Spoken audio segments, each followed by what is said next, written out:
My name is Linda Harper, and at 53, I was finally living a life that was truly, unapologetically, my own design. I had shed a suffocating marriage, reclaimed my financial independence, and built a thriving graphic design business, Harper Creative, right here in Chicago's dynamic West Loop. My days were filled with stimulating purpose, my evenings with a profound, unburdened peace. My beautiful loft, with its exposed brick and soaring ceilings, wasn't just a place to live. It was a sanctuary.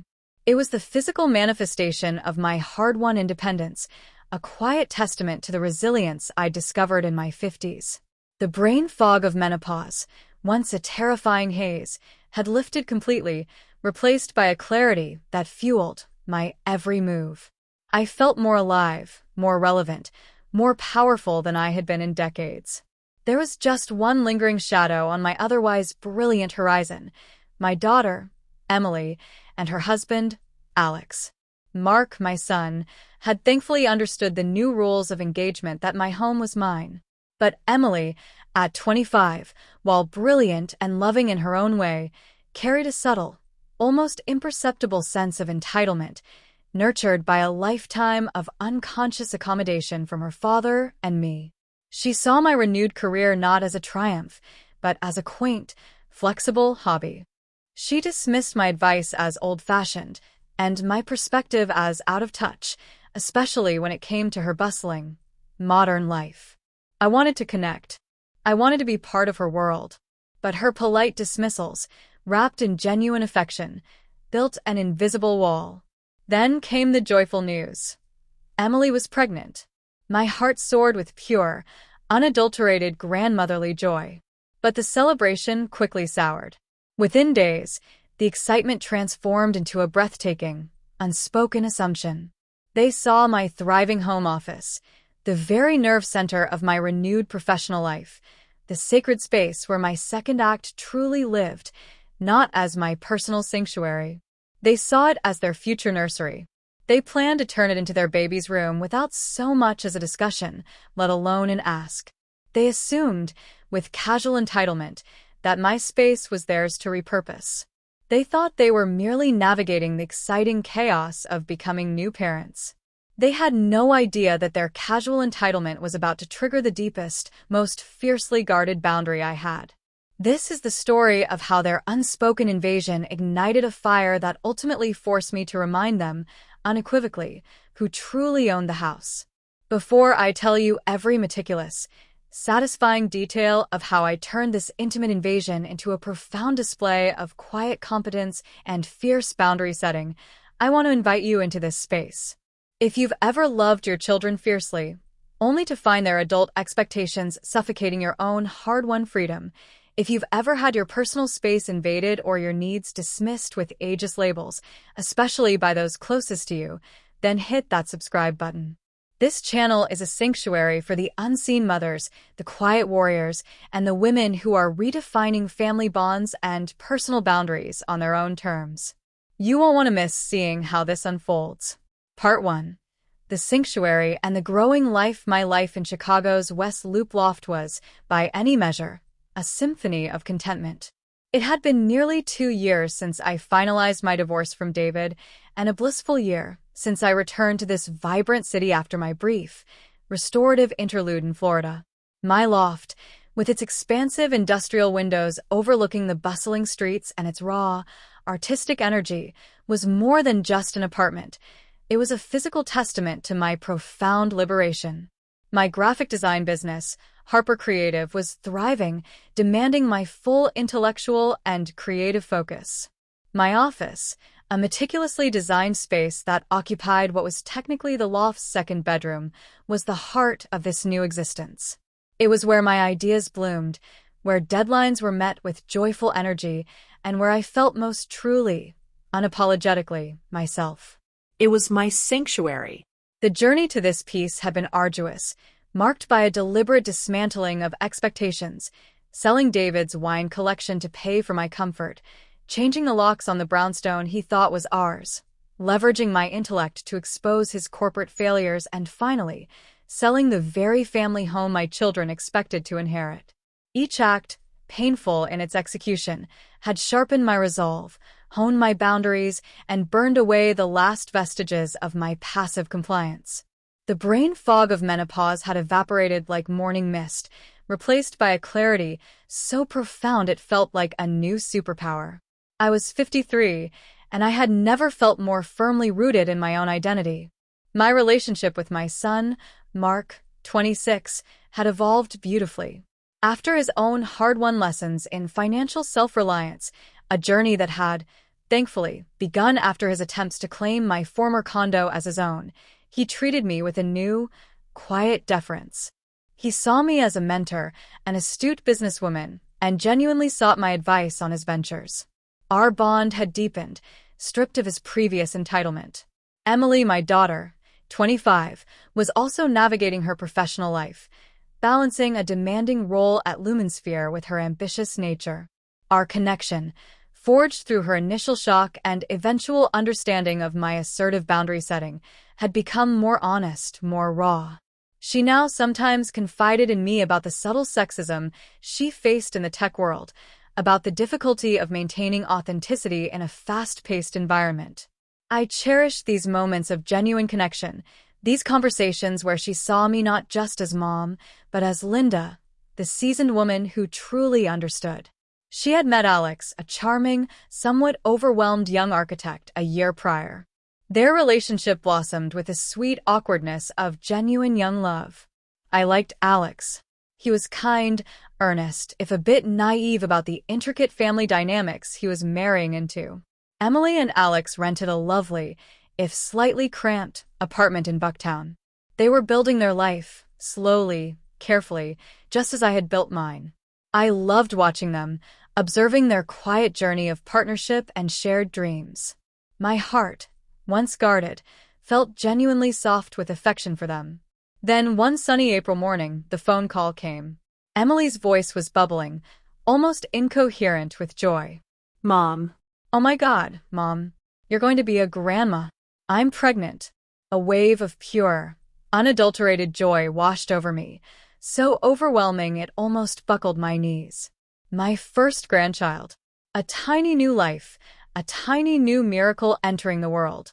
All my past hurts, all the boundaries I'd had to set, all the battles I'd fought, they faded into insignificance in that single, profound moment. The world, for that moment, was simply bright with anticipation.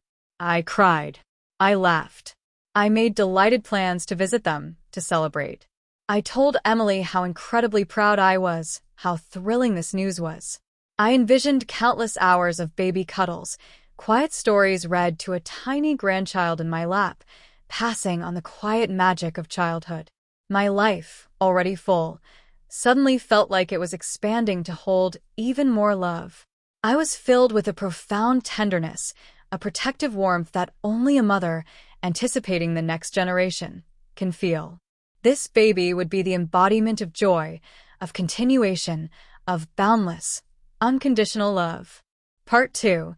The casual pronouncement and the cold dread. The initial euphoria of Emily's pregnancy announcement was a beautiful, dizzying cloud, a pure, unadulterated joy.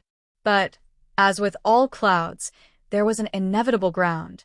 And the ground, in my experience, was often where unspoken assumptions took root. My daughter, Emily, now glowing with a very real, very palpable maternal happiness, continued her conversations with an almost breathless excitement about baby plans. Mark called, genuinely thrilled to be an uncle. Even David, when Emily told him, offered a rare, genuine exclamation of delight, temporarily forgetting our past grievances. The world seemed to be aligning around this new, precious life. I believed, fully immersed in the unbridled happiness of a soon-to-be grandmother. Then came the casual conversation about a week after the initial announcement. Emily and Alex came over for dinner at my loft. The West Loop studio was abuzz. I had prepared their favorite meal, homemade pasta with a rich ragu. The loft was warm, filled with laughter, the music low and comforting. It was a perfect Chicago evening, the sunset painting the skyline in hues of soft pink and orange, visible from my expansive windows. Everything felt right, peaceful, connected. We were sipping sparkling cider, toasting the baby. Emily looked at Alex, then at me, her eyes bright with a new, almost possessive gleam. "Mom, we have the most amazing idea," she started, her voice a little too excited, a little too certain. Alex, ever the quieter one, nodded eagerly. "It just makes so much sense, Linda. We were brainstorming last night, trying to figure out the apartment. It's great, but it's really just a one-bedroom. And once the baby comes, we just don't have enough space for a nursery. We'd have to convert our living room, maybe. It would be impossible, right?" Emily jumped in, completely taking over the narrative.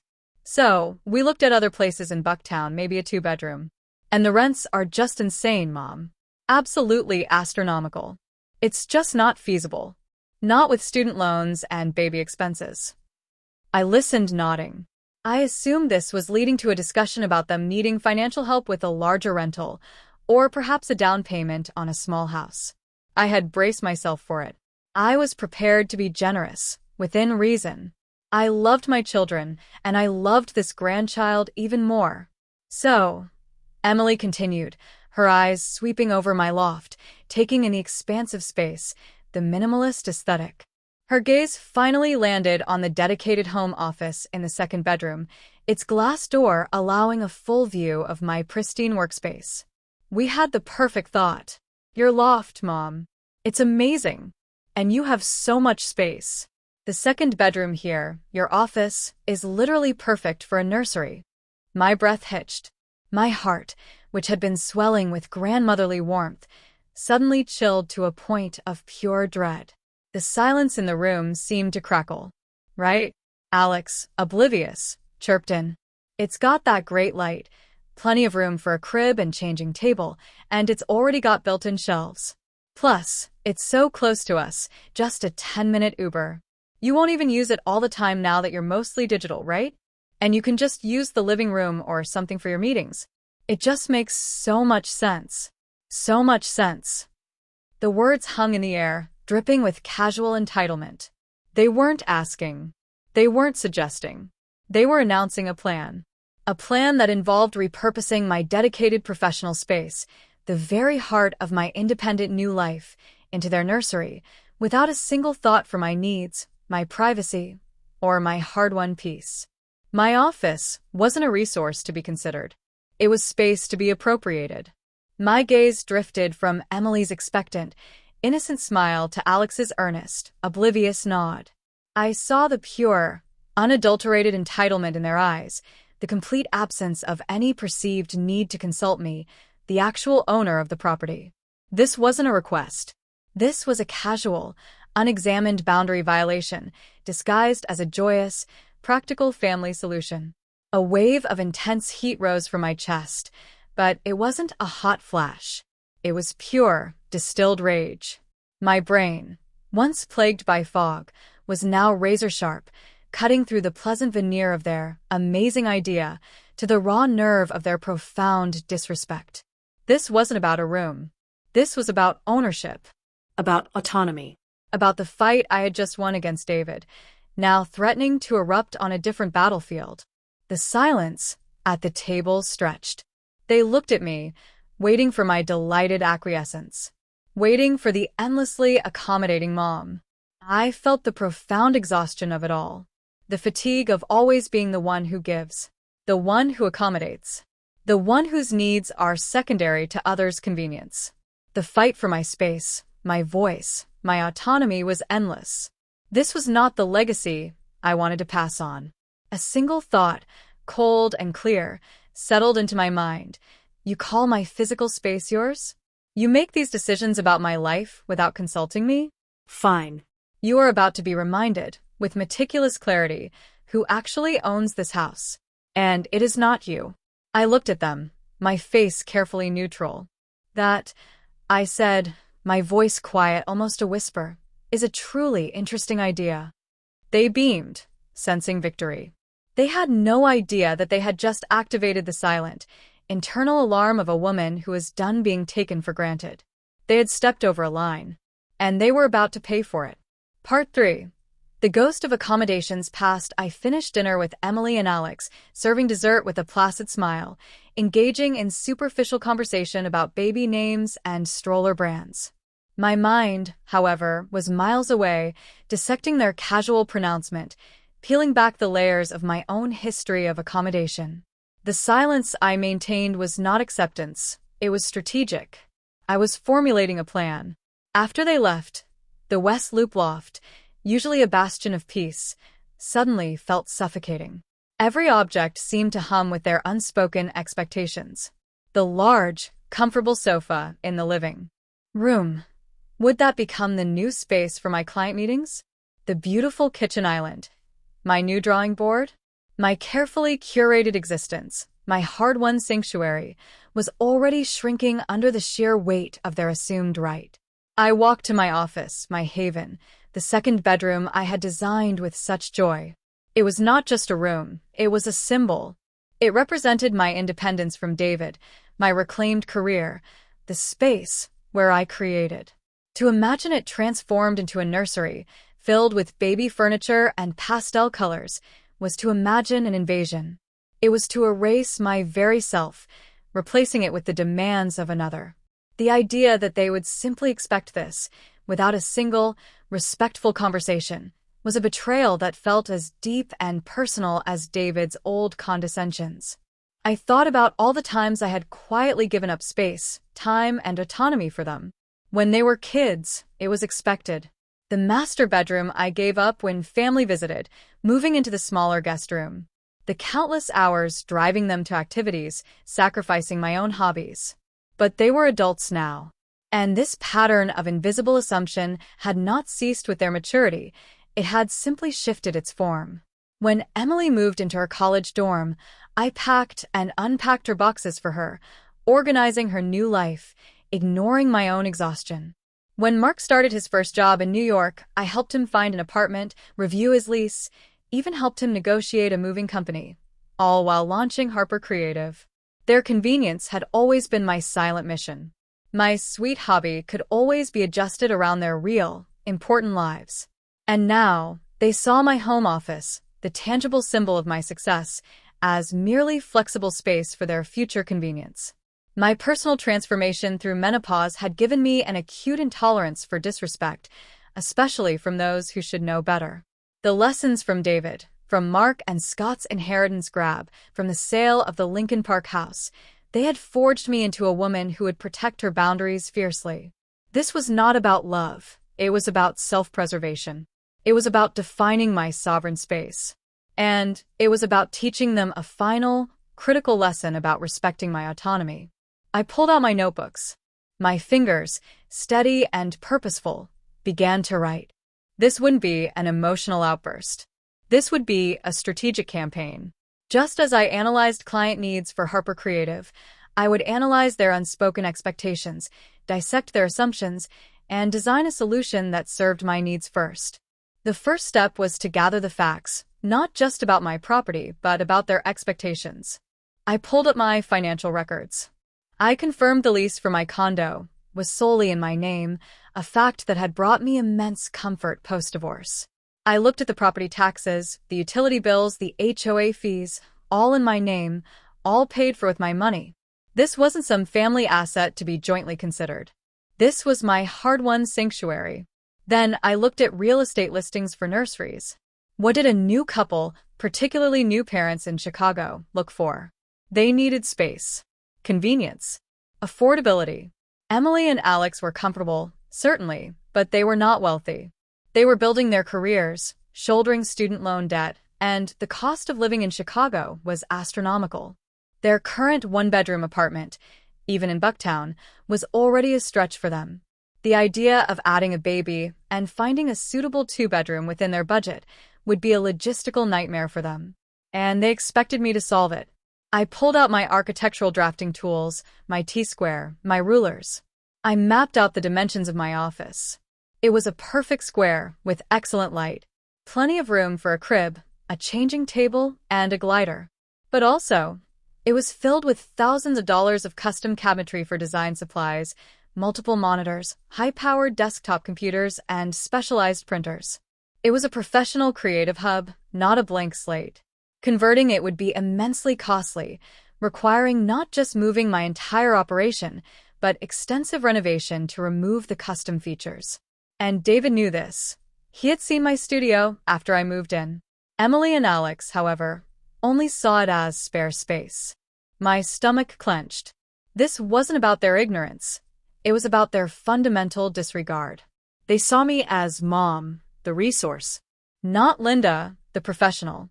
Not Linda, the individual with complex needs and a thriving career that depended on this very space. I considered their subtle ageism. Old and dramatic, Emily had called me once. They believed my life, now in its later chapters, was about quiet hobbies and passive contemplation. They expected me to seamlessly transition into the role of doting grandmother, happy to sacrifice my hard-won personal and professional space for their convenience.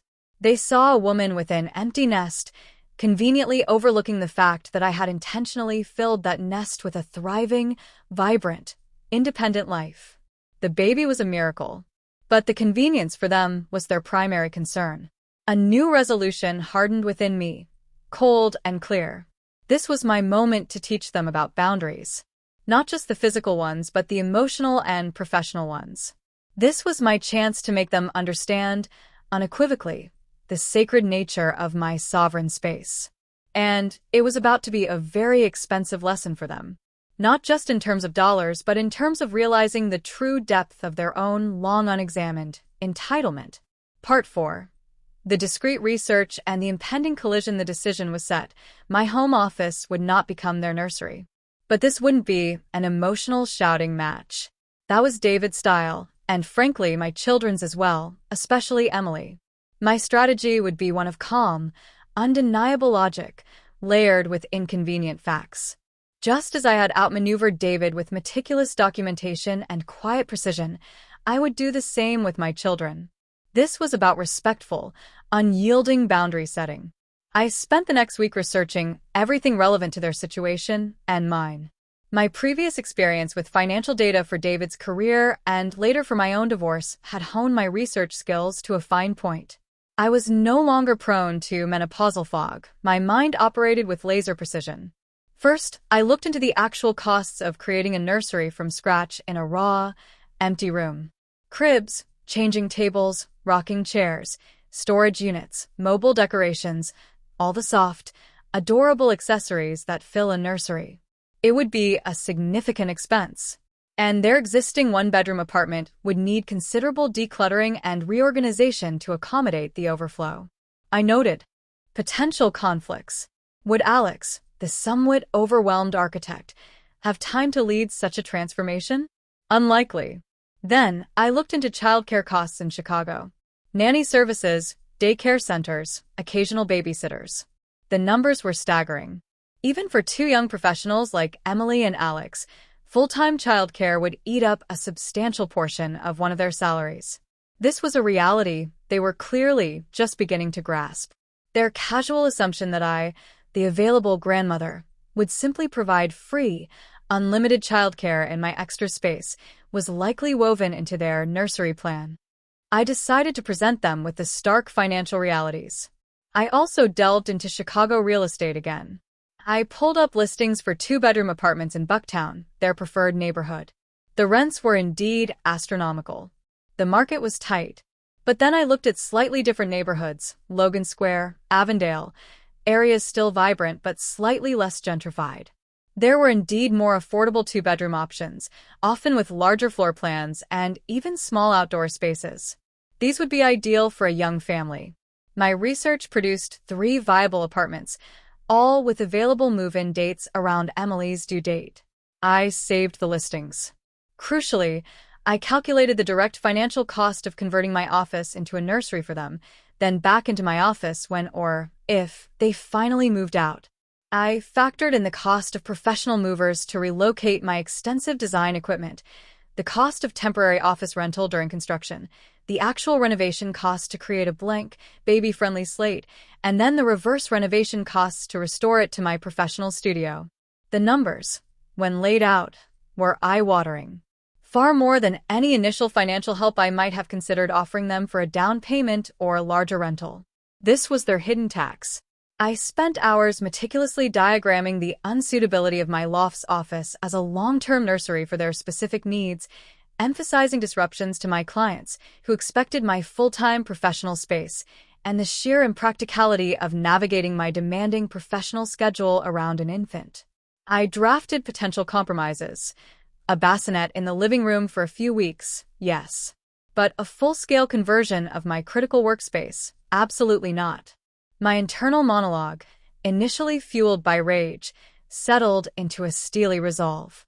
This was not about selfishness. This was about self-preservation. It was about defining my identity beyond motherhood. It was about teaching them that their needs did not automatically supersede mine. It was about giving them a profound lesson in responsibility, independence, and the respect due to an autonomous adult. They had, unwittingly, tried to turn their independent mother into a mere extension of their expanding family.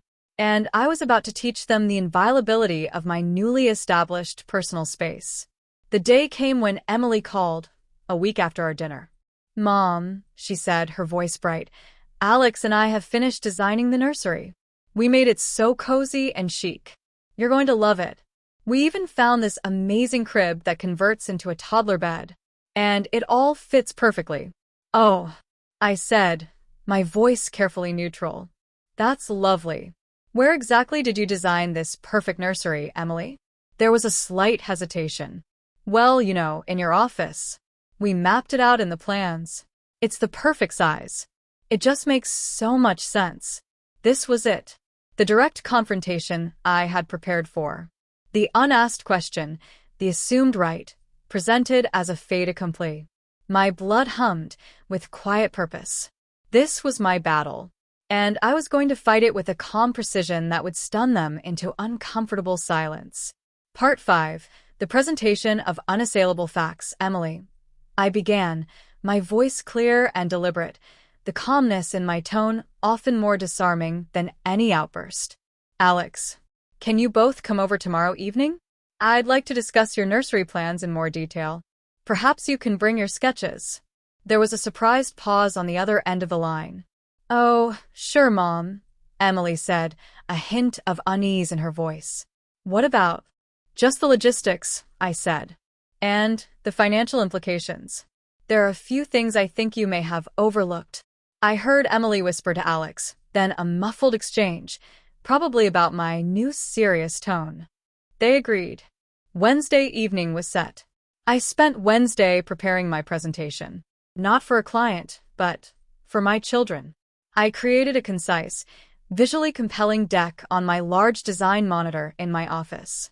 My new studio, the locus of their proposed invasion, now served as my strategic command center. My charts were impeccable. My data was irrefutable. My tone would be unwavering. They arrived promptly at 7 p.m., bringing a rolled-up blueprint of my office, reimagined as a nursery. Emily's face was bright with enthusiasm, Alex's earnest. They probably expected a warm, gentle conversation, maybe a minor logistical point about baby-proofing, followed by my inevitable, joyous acquiescence. They didn't know I was about to present the bill. "Mom," Emily began, unrolling her blueprint on my sleek coffee table. "This is so exciting. We've planned everything. Look. The crib goes here, the changing table here, and we can put a small glider by the window for feeding. It's perfect." Her voice buzzed with an infectious, if oblivious, joy. Alex pointed out features. "And it's quiet, too. Far quieter than our place in Bucktown, especially with the street noise. The baby will sleep great." I let them talk. I let them present their meticulously crafted vision of my erased space. I let them bask in the assumed glory of my ultimate capitulation. Then, when they were finished, I walked to my office, my heart a quiet drumbeat in my chest. I opened the glass door and brought my laptop back to the living room. "It's a beautiful design, children," I said, projecting my presentation onto the large wall above the fireplace, a screen I usually reserved for complex design mock-ups. "However, you may have overlooked a few practical considerations." Their smiles wavered.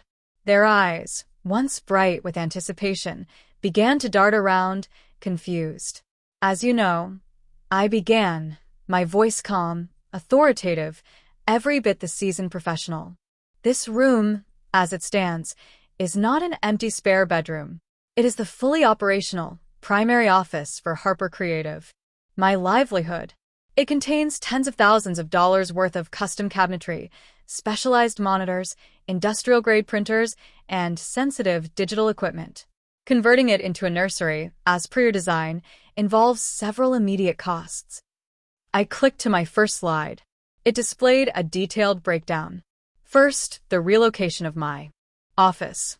This includes professional movers to transport all equipment to a temporary rental office space. Cost $1,500.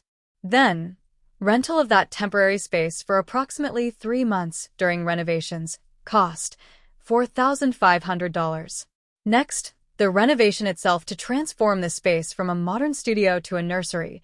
Demolition of custom cabinetry, removal of specialized wiring, professional painting, and installation of child-friendly features like new carpeting and blackout blinds. Estimated cost $12,000. And finally, the cost of converting it back to my office when your child eventually moves out. Estimated cost another $12,000.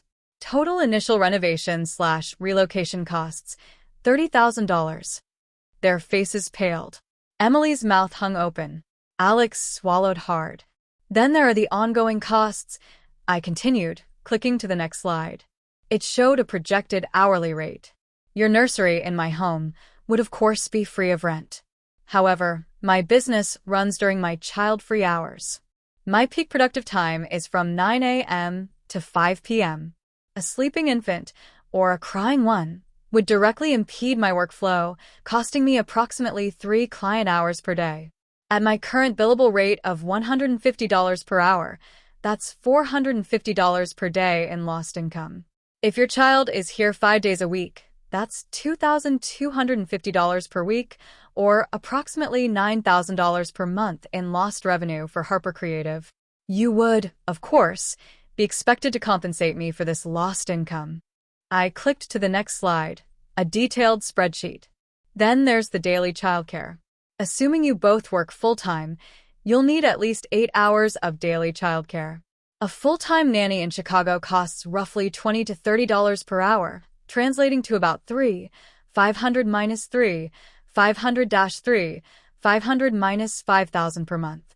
If your assumption is that I would provide this childcare, I would, of course, need to be compensated at my professional hourly rate as a childcare provider, which I have calculated at $50 per hour for an infant. This would be $400 per day, or approximately $8,000 per month. Their faces were a mixture of shock and dawning horror. The spreadsheet was meticulous, precise. The numbers were irrefutable. My sweet hobby suddenly had a terrifying price tag. So, all in, I summarized, clicking to my final slide, which displayed a daunting sum. Converting this space into your nursery and compensating me for lost revenue and my childcare services would cost you approximately $30,000 upfront, and then anywhere from $17,000 to $20,000 per month thereafter, assuming I take a personal salary for childcare. You can imagine the annual figure. I paused, allowing the gravity of the numbers to settle. Do you still think this makes so much sense? The silence was deafening. Emily, usually so eloquent, could only stammer. Alex looked utterly shell-shocked. Their casual entitlement had just met a brutal, unavoidable financial reckoning. The temperature in the room had shifted. It was no longer a warm family dinner. It was a cold, precise business negotiation. And I held all the leverage. Part 6. The bitter pill of reality. Emily's eyes darted between the daunting numbers on the screen and my calm, impassive face. Alex ran a hand through his hair, looking utterly overwhelmed. The shock quickly morphed into a furious defensiveness. "Mom," Emily finally burst out, her voice tight with anger and humiliation. "This is completely unreasonable. This is extortion. Who charges their own children to babysit their grandchild? Parents who teach their adult children about financial reality, Emily," I replied, my voice steady, unyielding. You assumed my home office was simply extra space for your convenience. You assumed my professional time was flexible enough to be appropriated for free childcare. You assumed my hard-won independence was subservient to your lifestyle choices. I am simply itemizing the actual cost of those assumptions. But this is your grandchild. Alex chimed in, his voice wavering between anger and a desperate plea. Your family. Don't you want to be a grandmother? Don't you want to help us? This isn't fair. Fair, I repeated, a dry laugh escaping my lips.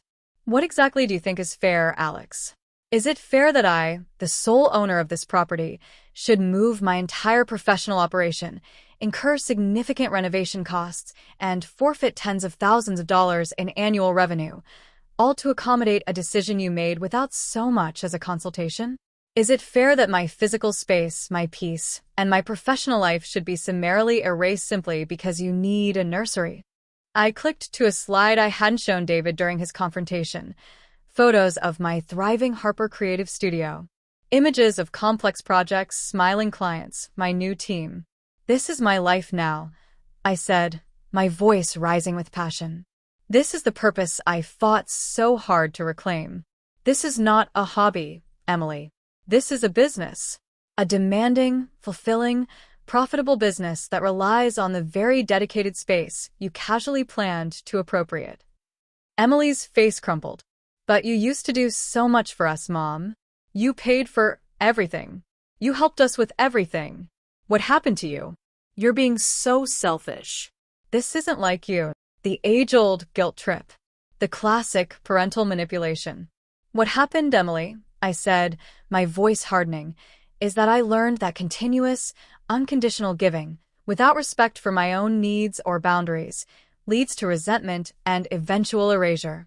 I taught your father that lesson, remember? About entitlement? Now, I am teaching it to you. Mark, my son, having learned his own painful lesson about entitlement, seemed to avoid involvement in this particular familial implosion. He texted me earlier, "Good luck with the nursery talk. Hold your ground." He knew exactly what was happening. David, however, predictably involved himself. Emily, in her distress, undoubtedly called him. Within minutes, my phone began to buzz with furious, accusatory texts from David, followed by desperate voicemails. He deployed his usual tactics, painting me as irrational, vindictive, and menopausal. "Linda," he roared in one voicemail, his voice thick with outrage. "You're scaring the children. This is psychotic behavior. Charging your own daughter for a nursery. What is wrong with you? This is about the grandchild. The family." I listened to his voicemails later, after Emily and Alex had retreated in stunned silence. His words had no power over me anymore. He was a distant echo of a past I had conquered. My response to his children, I realized, was simply the natural consequence of his own past lessons learned and passed down. The bitter pill of reality was slowly beginning to take hold for Emily and Alex. They looked at each other, their initial fury draining away, replaced by a dawning comprehension of the enormous financial and logistical challenges that lay before them. Their effortless, assumed access to my home, my space, my free labor, had vanished, leaving them utterly exposed to the demands of their own choices. Emily, ever the overachiever, likely now felt a crushing humiliation. She had presented her old and dramatic mother to her esteemed CEO, only to have her subtle dismissal of my relevance brutally exposed. Now, she was facing the consequences of her own deep-seated entitlement, an entitlement that had just run headfirst into my unyielding new boundaries. The air in the room, once so joyful, was now thick with the cold, clear reality of a confrontation that would redefine our relationship forever. Part 7. The recalibration of responsibility. Emily and Alex left my loft that night not with a slam of the door, but with a quiet, defeated resignation. They mumbled their goodbyes, their eyes cast down. The joyful anticipation of their baby, once so bright, was now overshadowed by the looming logistical and financial realities I had so meticulously laid bare. The subtle shockwaves of my boundary setting began to ripple through their perception of the world. For the next week, the loft was quiet again. No more celebratory calls. No more excited texts about nursery themes. My phone only buzzed with the usual client inquiries and supportive messages from my sister, Sarah, who had, of course, heard Emily's version of events and offered her knowing, if somewhat detached, commiseration. "Good for you, Lynn," she texted. "They need to learn." I knew this silence was necessary. This was the moment of recalibration, where their deeply ingrained assumptions met the unyielding wall of my unwavering autonomy. I was not backing down. This was a crucial lesson, not just for them, but for the profound and vital sanctuary I had painstakingly built for myself. My home office, gleaming and perfectly ordered in the sunlight, felt truly safe again. It was a tangible testament to my resolve. Then the tentative steps began. Emily called, her voice quieter than usual. "Mom," she said, "Alex and I have been looking into things. You know, rental costs." And I prompted gently, not pushing, but holding space for their discovery. "They're insane," she sighed, a new note of weary honesty in her voice. "We really can't afford a 2-bedroom in Bucktown right now. Not with everything else. I did find a few listings in Logan Square and Avondale that are in your budget," I offered, drawing from my earlier meticulous research. "They're vibrant neighborhoods, and the commute isn't bad." There was a grateful pause. "You did that?" Emily asked, a flicker of surprise in her tone. "Thank you, Mom. We'll look into them." It wasn't a sudden, complete capitulation. It was a slow, painful awakening to their own responsibility. They were accustomed to being provided for, to having solutions appear, almost magically, facilitated by their accommodating mother. Now, they were seeing the unvarnished reality of adult choices and adult financial burdens. They were seeing that their parents, their resources, were not boundless or eternally pliable. Alex, bless his earnest heart, actually sent me a spreadsheet a few days later. A rudimentary comparison of Bucktown versus Logan Square rental costs, factoring in childcare estimates. It was nowhere near as detailed as my analysis, but it was their effort. It was a sign of true engagement. "It's a lot, Linda," he texted. "A real lot. We had no idea. Thank you for showing us. We really do appreciate your insights." My heart softened slightly. This was progress. This was them learning.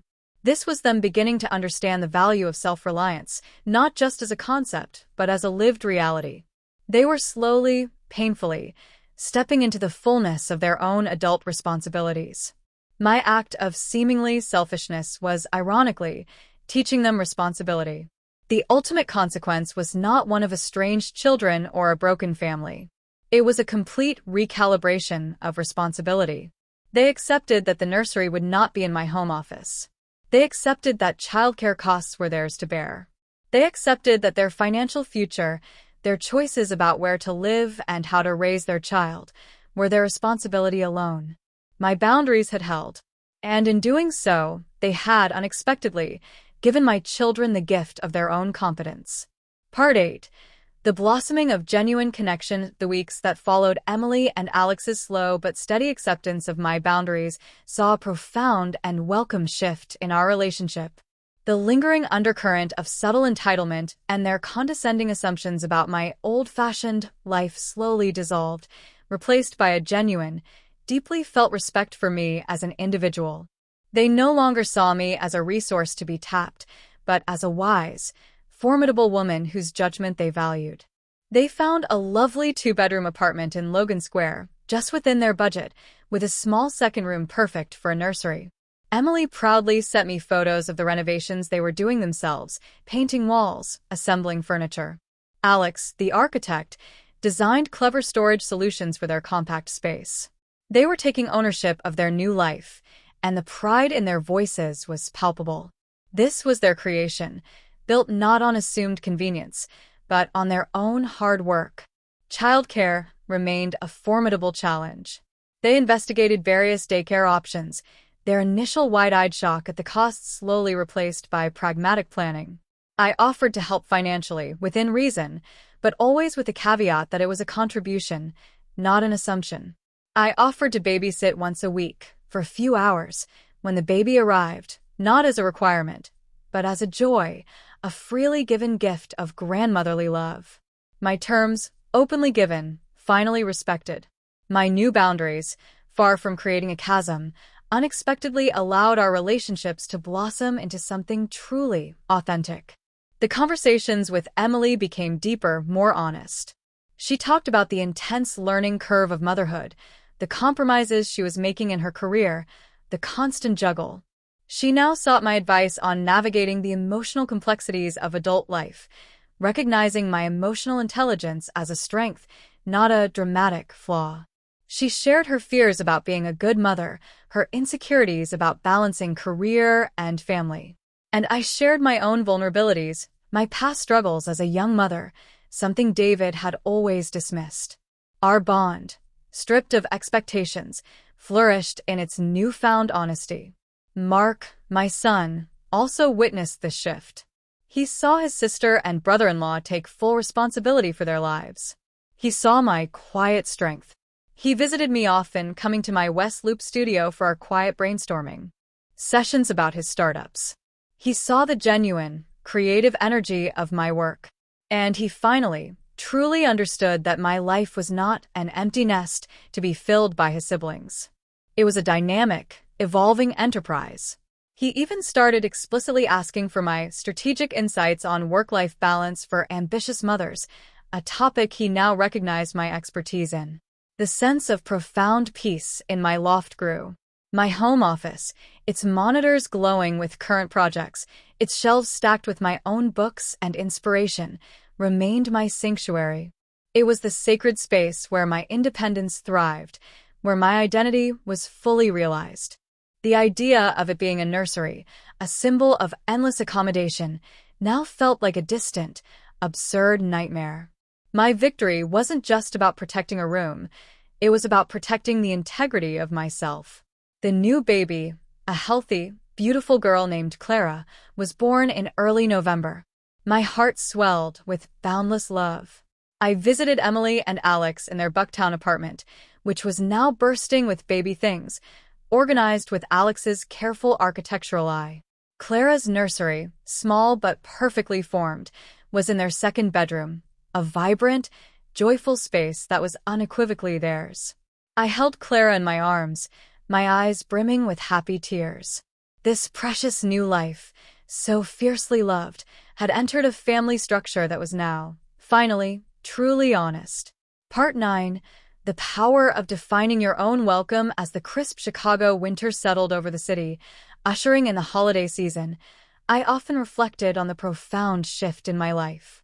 My loft, always filled with light and now imbued with a deep sense of serenity, was a true haven.